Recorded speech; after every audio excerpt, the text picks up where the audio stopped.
Bab 278. Ingin bertemu denganmu untuk terakhir kalinya. Nyonya muda, Tuan Muda Ye sangat peduli pada Anda. Berta Zhu melihatnya menunduk dan tidak mengatakan apa-apa, karena takut dia berpikir sembarangan atau tidak sengaja salah paham dengan Golden Ye, jadi dia dengan cepat menjelaskan untuk Golden Ye. Mendengar ini, Claire Sen tersadar, menatap Berta Zhu di depannya, dan tersenyum, kamu sangat pandai berbicara untuknya. Berta Zhu tersipu, seolah-olah sedikit malu. Nyonya muda bercanda, aku tidak berbicara untuk Tuan Muda Ye. Berta Zhu mengatakan yang sebenarnya, Nyonya muda tahu itu di dalam hati, bukan? Ya, Claire Sen tahu kali ini. Dia tidak sendirian dalam hubungan ini, Golden Ye juga tertarik padanya. Asalkan ada perasaan, itu saja sudah cukup. Memikirkan hal ini, Claire Sen tersenyum sedikit. Karena Golden Ye sangat mengkhawatirkan dirinya, dia harus tinggal di villa selama waktu ini dan menunggu kabar, lebih baik tidak keluar untuk mengurusi dunia luar. Hanya saja dia berpikir bahwa dia bisa hidup dengan damai sampai Golden Ye membawa berita untuk dirinya sendiri. Meskipun dia menunggu setiap hari, dia akan cemas pada awalnya, tetapi pada akhirnya dia merasa itu menjadi kebiasaan. Dia akan menantikan Golden Ye kembali setiap malam untuk memberitahu dirinya berita baru. Tetapi bahkan jika dia tidak membicarakannya setelah dia kembali, dia tidak akan bertanya lebih banyak. Dia berpikir, selama ada berita baru, dia tidak akan menyembunyikannya dari dirinya sendiri. Claire Sen terus menunggu, tetapi akhirnya menunggu kabar. Tapi bukan Golden Ye memberikan padanya, tapi Selihan.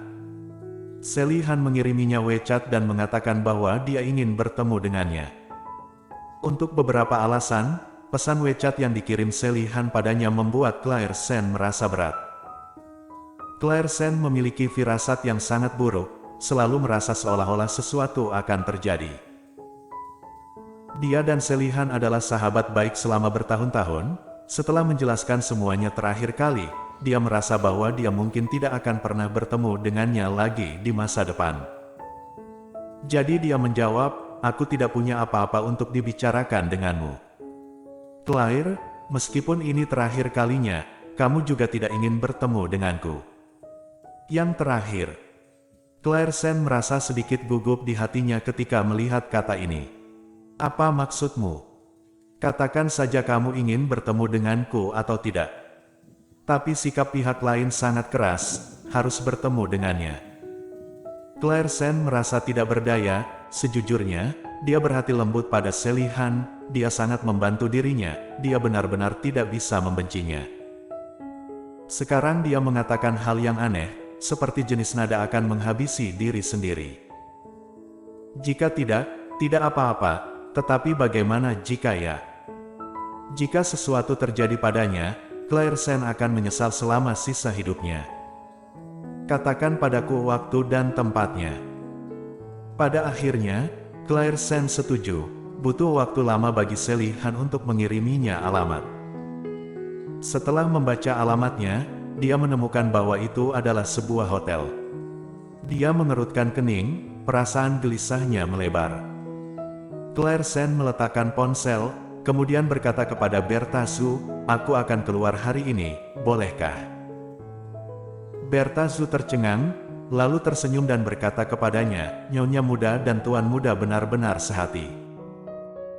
Pagi ini, Tuan muda mencabut larangan keluar Anda bisa datang dan pergi dengan bebas, dan akan ada sopir khusus untuk Nyonya muda. Claire Sen. Tidak perlu begitu merepotkan, tetapi tempat di sini rumit. Kamu harus membantuku untuk keluar ke pintu. Nyonya muda, jangan khawatir, Berta Zhu akan membawamu ke sana. Setelah itu, Claire Sen mengganti pakaiannya, kemudian dibawa oleh Berta Zhu ke pintu. Mungkin Berta Zhu menyapa terlebih dahulu, sudah ada mobil yang menunggu di pintu. Nyonya muda, katakan saja pada sopir kemana Anda ingin pergi, sopir akan mengantarmu ke sana. Claire Sen awalnya ingin pergi ke sana sendiri. Lagi pula, dia mencari Selihan, dia merasa bahwa dia memiliki sesuatu untuk dikatakan dengan jelas padanya. Oke. Setelah masuk ke mobil, Clairsen melaporkan alamatnya kepada sopir, "Tolong antar aku ke sini." "Nyonya muda jangan segan, aku akan mengantar Anda ke sana." Sopir adalah paman yang sudah tua, wajahnya ramah dan berbicara dengan ramah juga. Setelah Clairsen tiba di tempat tujuan, dia ingin sopirnya kembali dulu, tetapi sopirnya bilang dia menunggu di bawah. Kemudian dia sedikit khawatir, "Nyonya muda, hotelnya sangat ramai, aku akan menemani Anda naik, jika terjadi sesuatu, aku sulit menjelaskannya nanti." Clairsen awalnya ingin menolak, tetapi paman sopir berkata lagi, "Aku akan menjaga di luar pintu, jadi Nyonya muda jangan khawatir." "Aku mencari temanku, dia bilang dia ada di sini, terima kasih paman." "Panggil aku Paman Goldwyn saja." "Terima kasih Paman Goldwyn." Clairsen ditemani oleh paman ke hotel bersama, lalu naik lift untuk pergi menuju ruangan yang disebut Selihan. Setelah tiba, Clairsen membunyikan bel pintu. Paman Goldwyn dengan sadar berdiri di sudut sebelahnya. Setelah Clairsen menekannya lama, tidak ada yang datang untuk membuka pintu. Clairsen harus mengirim pesan WeChat ke Selihan untuk mengatakan bahwa dia telah tiba. Selihan masih tidak membalasnya dalam beberapa menit. Kegelisahan di hatinya semakin besar, ketika Clairsen ingin menelepon Selihan, dia menemukan bahwa pintu hotel itu ternyata tidak terkunci. Tampaknya sengaja dibuka seperti ini, menunggunya datang. Setelah terdiam selama sekitar 5 detik, Clairsen bereaksi tiba-tiba dan melangkah maju langsung ke pintu. Kamar hotel sepi, tidak ada siapa-siapa, ada sebotol anggur merah di atas meja. Jaket dan tas merah muda yang familiar diletakkan di sofa, sandal hak tinggi ditendang ke samping. Adegan itu tampak biasa, tapi hati Clairsen terus merasa tidak tenang. "Sally, aku di sini, di mana kamu?"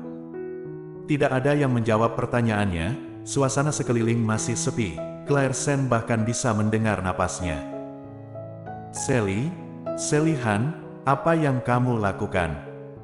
Setelah itu, Clairsen berjalan berkeliling mencari jejak Selihan. Ketika dia melewati kamar mandi, dia mendengar bunyi, tik-tik-tik, seperti setetes air jatuh ke tanah. Langkah Clairsen berhenti, setelah beberapa saat dia perlahan berbalik dan mendorong pintu kamar mandi. Setelah melihat pemandangan di kamar mandi, wajah Clairsen langsung menjadi sangat pucat, di bawah latar belakang cahaya dia seperti hantu. Dia gemetar tak terkendali, dan kemudian berteriak, "Sally!" Paman Goldwyn berdiri di dekat pintu sehingga dia bisa pergi langsung saat ada suara di dalam ruangan. Siapa yang tahu bahwa dia mendengar teriakan Clairsen segera, dia merasa ada sesuatu yang salah, jadi dia berjalan ke pintu dan melihat Clairsen berlari terhuyung-huyung ke arahnya. Paman Goldwyn, panggil ambulans."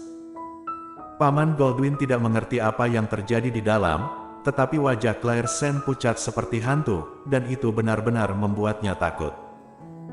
Dia dengan cepat mengeluarkan ponselnya dan memanggil ambulans. Setelah dia selesai menelpon, dia bergegas ke kamar hotel. "Nyonya muda, apa yang terjadi?" Clairsen gemetar ketakutan, tetapi masih mencoba untuk tenang dan berkata, "Paman Goldwyn, datang dan bantu aku." Paman Goldwyn mengikutinya ke kamar mandi. Setelah melihat pemandangan di kamar mandi, dia yang merupakan seorang lelaki tua yang telah hidup lama, tidak bisa menahan melebarkan matanya dan berkeringat dingin. Bersambung.